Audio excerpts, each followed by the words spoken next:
Old and new, ancient and forgotten, yet fresh and remembered. Windsward is the crossroads of Eternum, the landmark that follows trade, scholars, and secrets of all kinds. A lively place, a home to many, and the keeper of lost knowledge, Windsward truly has it all, and might just be the most important settlement that we've talked about, and one of the most important on the island of Eternum. With information on culture in Eternum, key insights to the corruption and how it works, never before seen knowledge from three key scholars of its land, and a visit from Isabella, one of the leaders, if not the leader of the corrupted. This settlement provides everything, and hopefully, with all this information, we can take these clues and see how they connect to Eternum as a whole, and maybe help fill in the puzzle that is the lore of this new world.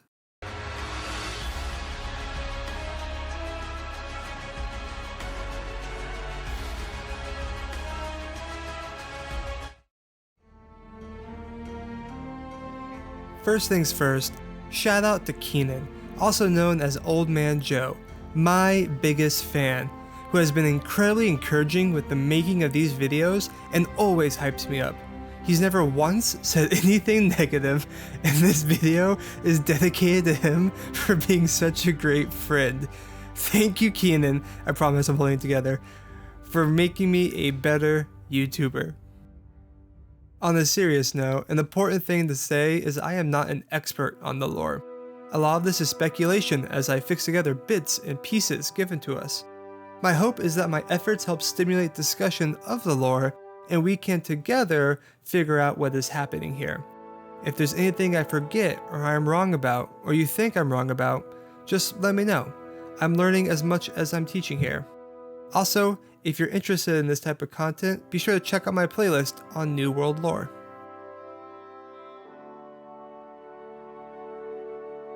Windsward is a vibrant settlement here on Eternum, filled with a plethora of farms, fisheries, woodlands, and even pirates. While a lot of this has been overrun in recent years, like this farm to the corrupted and this one to the lost, there's still plenty of hope for the people of Windsward. The stories of Windsward are brought to us with great and large themes of discovery, insights, knowledge, communication, and trade, both of these discoveries and of goods themselves. Additionally, the land is key to Eternum, and for that alone, the people will never abandon it. Windsward is home to the Amarine Temple, an incredibly large and important ruin of the ancients long ago, as well as countless of other spires from them across its land. Due to this, a plethora of researchers have found themselves here, trading information. Speaking of trade, Windsward is the hub of trade on Eternum, both in the lore and in the actual player economy. Since it's parked in the middle of countless settlements and sits near the center of this portion of the island, it's no wonder that it's established itself as the king of coin. Traders from all over find themselves here, like two friends, one who trades in goods and like spices, and the other in shipwreck pieces, who make a living for coin and Azoth with their wares. All across the island, people arrive at the settlement with dreams in their heart and coins in their eyes. Though not all visitors coming to the settlement are so pure-hearted.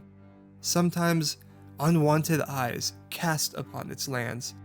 The most famous is that of Isabella herself arriving to Windsward. She arrived, making her entrance by immediately killing two men who berated her. She invited the captain of the crew with these two men to join her up in Shattered Mountain. She takes a hold of this captain, captivating him, and runs the crew with iron resolve, threatening to drown them near the storm line so they die and don't return if they don't behave. There was talk of mutiny, so Isabella put the mutinous men in barrels, poked holes in each one, and threw them into the water past the breakers so that they would come back as drowned. This crew was never heard from again.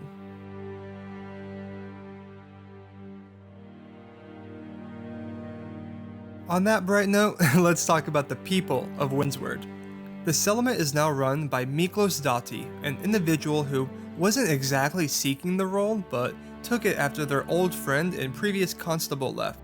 This old constable felt that the people of Windsward no longer had faith in them, and with constant rumors floating about, they left to visit family in First Light and then went on to Ebonskill Reach to help fight in the resistance against the Empress.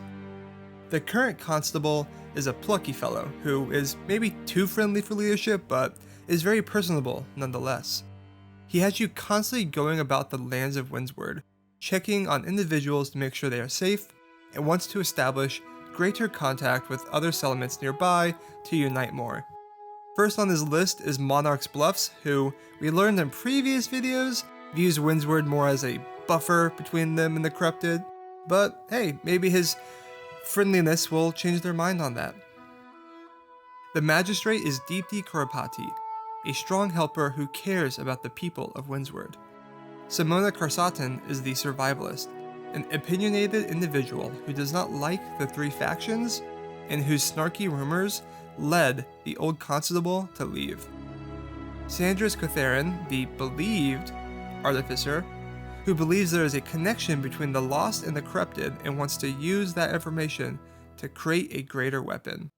Domnall Cormac is the gruff barkeep looking for some good food, Balsam Swen is the innkeep, and lastly, Tahir Fayed is the watchman, who is cursed with watching his old shipmates revive every day as drowned and having to cut them down every morning. On the bright side, he notes that there haven't been any more storms since our arrival.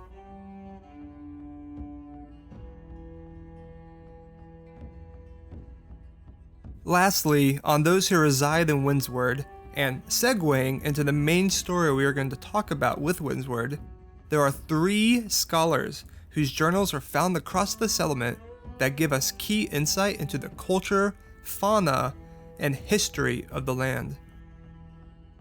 First, there was Ichabod Shah, a scholar with a love for stories and understanding cultures, languages, and more. While the other 2 scholars' stories are more entwined, Ichabod stands a bit more alone, so we're going to start with him. Ichabod arrived at Windsward with much excitement, even allowing himself to hum a little bit, but immediately received a rough warning at the tavern to not enjoy such festivities. He was curious about this, and heard stories about the dancing plague from an individual named Zadok, which was a plague that struck the people long ago, though time is hard to tell on the island, and it would cause hysteria of some sorts and lots of dancing. Ichabod was entranced by this plague, wondering if it was a disease to the mind or some type of hallucinogen, but things got much more real when one night a large brute jumped him, whispering in his ears, "Have you heard his music? Have you seen the Emerald King?" Before he could do anything but stammer, the giant lumbered off towards the woods with a giggle that sounded too childish for his titanic frame. Ichabod became obsessed with the King in Emerald, also known as the Verdant Death, and the music that eats. Searching far and wide for more information, eventually Zadok took him outside that settlement, and he saw the dancers, remnants of these plagued people who spend all their time dancing, unable to stop. Eventually, Ichabod found a journal, and after reading about it that night, he wrote frantically about finding a figure in green in a mesmeric way. When he woke the next day, he remembered none of that writing. Slowly, his mental decline continued. The obsession continued. And on the last page of his journal, he wrote about how he plans on walking out to the forest, humming, and hoping he can hear the words. Ichabod was clearly lost.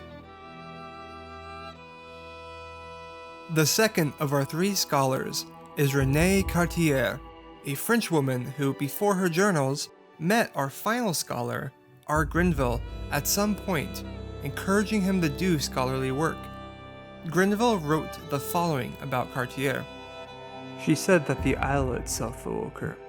Some saw as a hell, a curse, purgatory, some as a paradise, but that no one truly knew it all.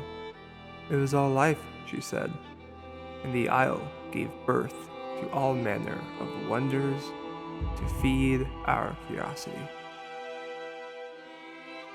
Cartier studied the fauna of Aeternum, taking note of all the wildlife that crossed through Windsward and Everfall, and saw that they were migrating south to flee the north. During these studies, she also was a hunter, and while hunting bison in her free time, she came across a bison corpse that at first she thought was killed by wolves. But after a closer inspection, she saw teeth and claw marks much bigger than any wolf, and the bison's mouth was covered in ice.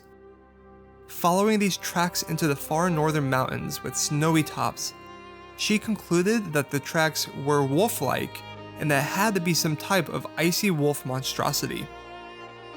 Later on in her travels, she came across a stag made from the earth and realized animals from this isle are not governed by the seasons, but shaped from them. Thus, animals like an earth stag and ice wolf existed here. Later on, she would meet Grenville again, though now he was obsessed over his great discovery, and he would never write of meeting her again. Perhaps he did not even realize it happened. Her journal ends when she is in Windsward and awakes from her slumber to the cry of animals and blue fires lighting up. Something wrong had happened at the ancient spire. This leads us to our final scholar, perhaps the most tragic of them all, R. Grenville. Grenville was a broken man who wasted away at his piano, never playing, but just sitting there, remembering his lost Genevieve and Simon, who he had to bury. However, by chance, he met René Cartier, who sought him out due to the fact that he had a working piano, a rarity on Aeternum. Cartier explained a greater life work here on Aeternum and told him, "We were not the first here. Others were here. You can see it in the ruins to the north, the great spheres upon the plains. This was a city once, all around us." From there on out, Grenville dedicated his life to researching the ancients, both from curiosity and obsession, but also to fill in the hole of his heart with some type of purpose in life. Grenville would hire a bodyman named Rolf, and they traveled the land to look at various giant spheres left by the ancients. It was said that smaller versions of these spheres could be found in the skeletons of those scattered about the ruins of the ancients. While working with a team to excavate one of these spheres, they found a strange red-orange charm. Items like this have been noted to be found in Windsward before, for instance in Primstone, the land that players now go to clear of corruption. This was once a simple farm, a very successful one, but after uncovering countless of these red-orange crystals within the soil below, disaster struck as the corrupted were attracted to it. As I'm sure you can guess, the sphere excavation led by Grenville was attacked by vile monstrosities, and only Grenville and Rolf made it out alive.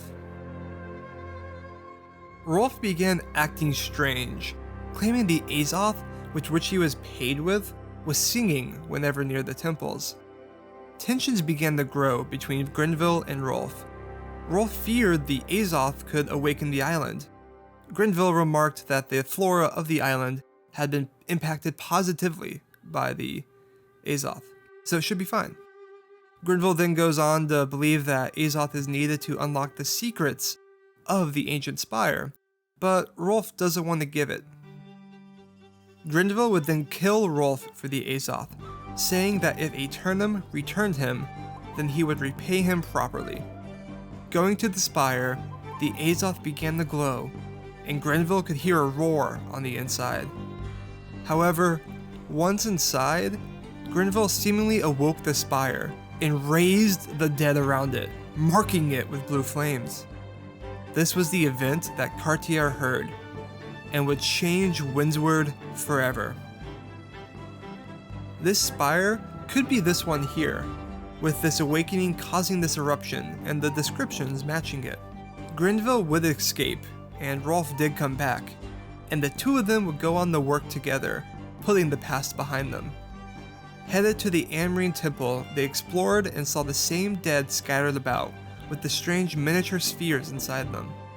As they were exploring the temple, Grenville took note of the statues, how they represented duality, with two faces, and one arm holding a sphere and one a spear, perhaps the former representing life and the latter death. As they explored, night came and the dead awoke. The journal ends with Grenville talking about escaping, though we have no idea if he did. The three scholars share an interconnected theme of discovery, but also more specifically, rediscovery. Ichabod rediscovered information on the dancing plague. Cartier rediscovered information maybe previously known to others about the fauna of Aeternum. And Grenville was rediscovering information already known to the ancients. Perhaps it is this theme that we are rediscovering the lore of Windsward through the stories of these three scholars.